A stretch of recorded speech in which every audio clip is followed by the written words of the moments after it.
Hello everyone, this is Ritesh Gaurav and welcome to commerce. यदि आप लोगों ने इस चैनल को सब्सक्राइब नहीं किया है तो सब्सक्राइब करना ना भूलें, जिससे कि मेरे अपकमिंग वीडियो की नोटिफिकेशन आपको मिल सके। आज हम लोग सेकेंडरी मार्केट और स्टॉक एक्सचेंज के बारे में डिस्कस करेंगे और साथ ही साथ कुछ एमसीक्यू भी सॉल्व करेंगे। तो चलिए स्टार्ट करते हैं। आइए हम लोग सेकेंडरी मार्केट के बारे में जान लेते हैं। सेकेंडरी मार्केट होता क्या है। सेकेंडरी मार्केट को हम लोग स्टॉक मार्केट या स्टॉक एक्सचेंज के नाम से जानते हैं। ये एक मार्केट होता है ओल्ड इशू के लिए, या हम कह सकते हैं सेकेंड हैंड सिक्योरिटीज के लिए। ये डील करता है buying and selling of existing security से। ये ऐसी सिक्योरिटी होती है जो कि ऑलरेडी इशू हो चुकी हो प्राइमरी मार्केट में, जिन्हें ट्रेड करते हैं सेकेंडरी मार्केट में। एग्जाम में ऐसे क्वेश्चन पूछे जाते हैं, सेकेंडरी मार्केट को हम लोग किस नाम से जानते हैं, या सेकेंडरी मार्केट किस टाइप ऑफ सिक्योरिटी से डील करता है। तो याद रखिएगा, secondary market second hand security से डील करता है। वो ऐसी सिक्योरिटीज होती हैं जो कि प्राइमरी मार्केट में ऑलरेडी इशू हो चुकी हों। आइए इसके फीचर्स देख लेते हैं जो बहुत आपके लिए इंपॉर्टेंट है। सेकेंडरी मार्केट ऑपरेट करता है थ्रू स्टॉक एक्सचेंज, जैसे एनएससी, बीएससी, ये हमारे स्टॉक एक्सचेंज हैं। इसके नेक्स्ट पिक्चर्स देखते हैं। In the secondary market existing owner sell करता है अपनी सिक्योरिटीज दूसरे पार्टी को। जब उसे पैसे की ज़रूरत होती है तो सेकेंडरी मार्केट एक प्लेटफॉर्म प्रोवाइड करता है, तो एग्जिस्टिंग ओनर अपने सिक्योरिटी को दूसरे पार्टी को इजीली सेल कर पाता है। इसके थर्ड फीचर देखते हैं। सेकेंडरी मार्केट सपोर्ट करता है प्राइमरी मार्केट को। It provides liquidity to individuals who acquired this securities. यदि सेकेंडरी मार्केट नहीं होता तो प्राइमरी मार्केट में लोग हेजिटेट करते हैं सिक्योरिटी को एक्वायर करने में, क्योंकि उन्हें परेशानी होती है अपने सिक्योरिटी को सेल करने के लिए। तो सेकेंडरी मार्केट यहाँ पे एक ऐसा रोल प्ले करता है, जिसको अपने सिक्योरिटी को सेल करना होता है तो वो सेकेंडरी मार्केट में इजीली सेल कर लेता है, और जो चाहता है सिक्योरिटी को परचेज करना तो सेकेंडरी मार्केट से इजीली परचेज कर लेता है। तो हम लोग कह सकते हैं सेकेंडरी मार्केट एक कॉम्प्लीमेंट होता है प्राइमरी मार्केट का। इसके फोर्थ फीचर देखते हैं। इट हैज़ एन ऑर्गेनाइज्ड या पर्टिकुलर प्लेस। सेकेंडरी मार्केट का एक पर्टिकुलर प्लेस होता है, जैसे एनएससी या बीएससी, यहाँ पे हम लोग ट्रेड करते हैं या जहाँ से वो ऑपरेट होते हैं। सेकेंडरी मार्केट कभी भी डायरेक्टली कंट्रीब्यूट नहीं करता है कैपिटल फॉर्मेशन में। ये एनकरेज करता है सेविंग को इन्वेस्टमेंट में कन्वर्ट करने के लिए। तो these are the features of a secondary market. Exam में इससे क्वेश्चन पूछे जाते हैं। यदि आपको कोई डाउट हो तो आप कमेंट में लिख के मुझसे पूछ सकते हो। तो मैं नेक्स्ट वीडियो में जो आपकी क्वेरी होगी उसको मैं सॉल्व कर दूंगा।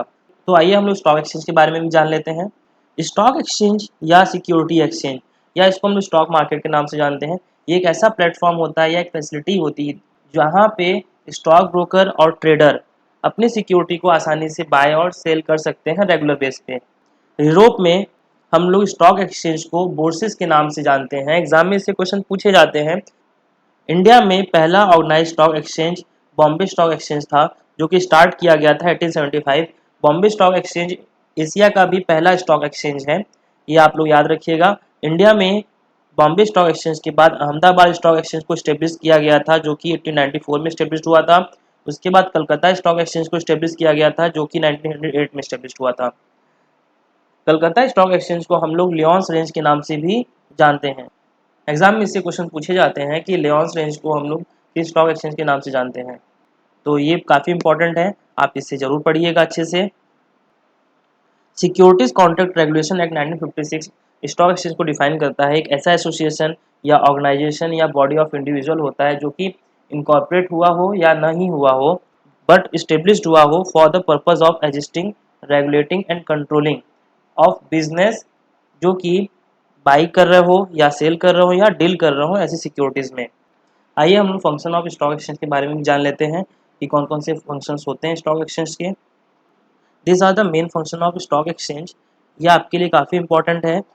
जैसे स्टॉक एक्सचेंज लिक्विडिटी प्रोवाइड करता है, ये कंटिन्यूस मार्केट होता है या रेडीमेड मार्केट होता है सिक्योरिटीज़ के लिए। ये हेल्प करता है mobilisation of savings into investment. Stock exchange capital formation में भी हेल्प करता है। ये हेल्प करता है इवैल्यूएशन ऑफ सिक्योरिटीज़ में। स्टॉक एक्सचेंज के बेस पे इकोनॉमिक डेवलपमेंट होती है कंट्री की, और साथ ही साथ ये सेफ्टी भी प्रोवाइड करता है इन्वेस्टर्स को कि ब्रोकर्स इनसे ओवर चार्ज नहीं कर पाए और रूल्स रेगुलेशन के अकॉर्डिंग स्टॉक एक्सचेंज में ट्रेड करें। स्टॉक एक्सचेंज एक बैरोमीटर की तरह भी वर्क करता है, जिससे हमारी इकोनॉमिक कंडीशन के बारे में पता चल सकता है कि बूम के समय हमारी कैसी कंडीशन है, हमारी रिसेशन के टाइम कैसी कंडीशन है। आप एट प्रेजेंट आप देख सकते हो कि कोविड-19 के टाइम हमारी जो शेयर मार्केट है वो उसकी कंडीशन कैसी है। तो वो हमें क्लियर कर रहा है कि हमारी इकोनॉमिक कंडीशन वीकन है या स्ट्रांग है। स्टॉक एक्सचेंज एक प्लेटफॉर्म भी प्रोवाइड करता है पब्लिक डेब्ट के लिए, जहाँ से गवर्नमेंट इजीली अपने फंड रेज कर सकती है। साथ ही साथ स्टॉक एक्सचेंज हेल्प करता है सिक्योरिटीज़ की प्राइसिंग सेट करने में on the basis of demand and supply. तो एग्जाम में ऐसे क्वेश्चन पूछे जाते हैं कि कौन से इसमें से फंक्शन नहीं है स्टॉक एक्सचेंज के, तो आप इसे क्लियरली पढ़िएगा। इसमें एक पॉइंट और याद रखिएगा, स्टॉक एक्सचेंज इकोनॉमिक पल्स होता है कंट्री का। जैसे हम एक डॉक्टर के पास जाते हैं अपने हेल्थ का चेकअप कराने, तो वो हमारे पल्स को चेक करता है कि हमारी पल्स सही चल रही है या नहीं चल रही है। इन सिमिलरली स्टॉक एक्सचेंज भी हमारे इकोनॉमिक पल्स की तरह होता है। इसके थ्रू हम मेजर कर लेते हैं कि हमारी इकोनॉमिक कंडीशन अच्छी है या नहीं है। तो आइए अब हम लोग मेंबर्स ऑफ स्टॉक एक्सचेंज भी देख लेते हैं कौन कौन से मेंबर होते हैं स्टॉक एक्सचेंज में। जो पहला मेंबर है वो है जॉबर्स। जॉबर एक डीलर होता है सिक्योरिटीज़ का स्टॉक एक्सचेंज में।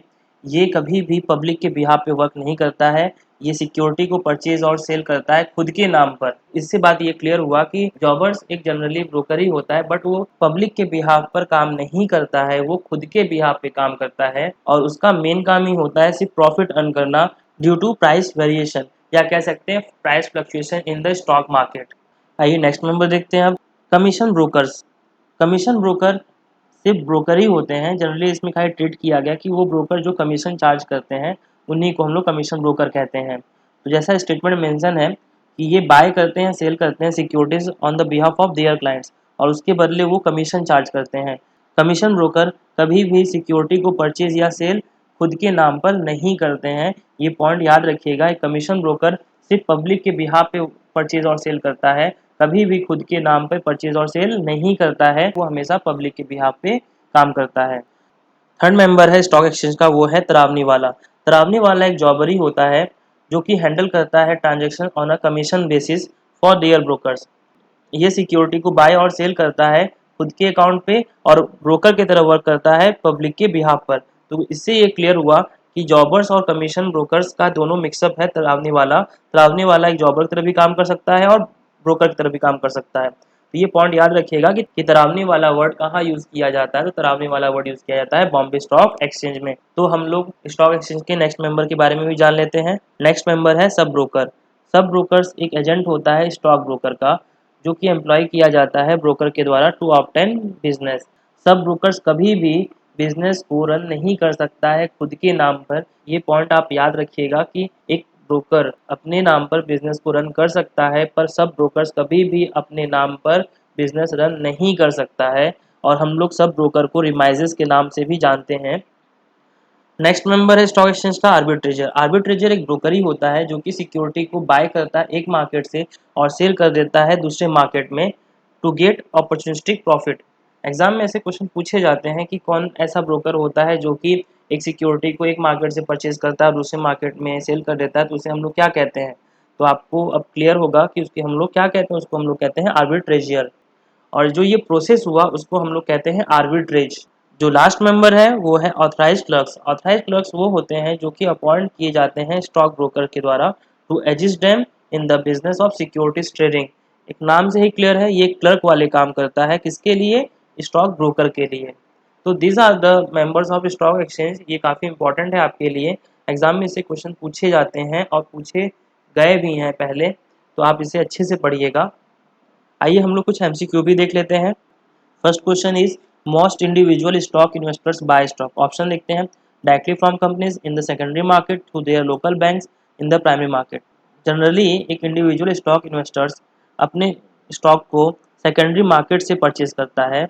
याद रखिएगा, एक नॉर्मल इन्वेस्टर्स अपने स्टॉक को सेकेंडरी मार्केट से ही परचेज कर पाता है, क्योंकि बाकी जगह से उसे अवेलेबल नहीं हो पाते हैं इजीली। मैंने बात किया इजीली अवेलेबल नहीं हो पाते हैं, इस पॉइंट को याद रखिएगा। वो कर सकता है बट इजीली अवेलेबल नहीं हो पाते हैं। आइए नेक्स्ट क्वेश्चन देख लेते हैं।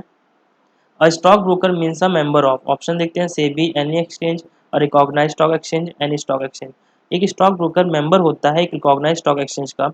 यदि रिकॉग्नाइज स्टॉक एक्सचेंज ऑप्शन में नहीं दिया होता तो आप लगाते एनी स्टॉक एक्सचेंज। और आपको इस क्वेश्चन में और एक पॉइंट याद रखना है, एक स्टॉक ब्रोकर रजिस्टर्ड होता है किससे, स्टॉक ब्रोकर रजिस्टर्ड होता है सेबी से। इस पॉइंट को आप लोग नोट कर लीजिएगा कि स्टॉक ब्रोकर रजिस्टर्ड होता है सेबी से। नेक्स्ट क्वेश्चन देखते हैं, ऑड वन आउट। ऐसे क्वेश्चन आते हैं कि 4 ऑप्शन दिए होंगे, उसमें से आपको क्लियर करना होगा कि इसमें से 3 सेम कौन है, एक अलग कौन है।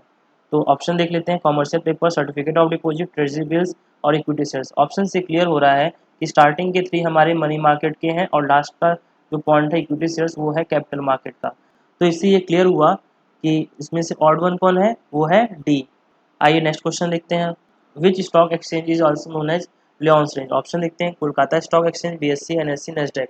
हम लोगों ने अभी पढ़ा था कि स्टॉक एक्सचेंज को लियोन्स रेंज कहते हैं, लियोन्स रेंज हम लोग कोलकाता स्टॉक एक्सचेंज को कहते हैं। तो दीज आर द एमसीक्यूज, ये आपको हेल्प करेंगे। हम लोग नेक्स्ट वीडियो में आगे के टॉपिक को डिस्कस करेंगे सेकेंडरी मार्केट के, और हम लोग कुछ एमसीक्यू भी सॉल्व करेंगे साथ ही साथ। यदि आपको ये मेरा वीडियो पसंद आया तो कृपया इसे लाइक करें, सब्सक्राइब करें और साथ ही साथ इसे शेयर करें। Thank you.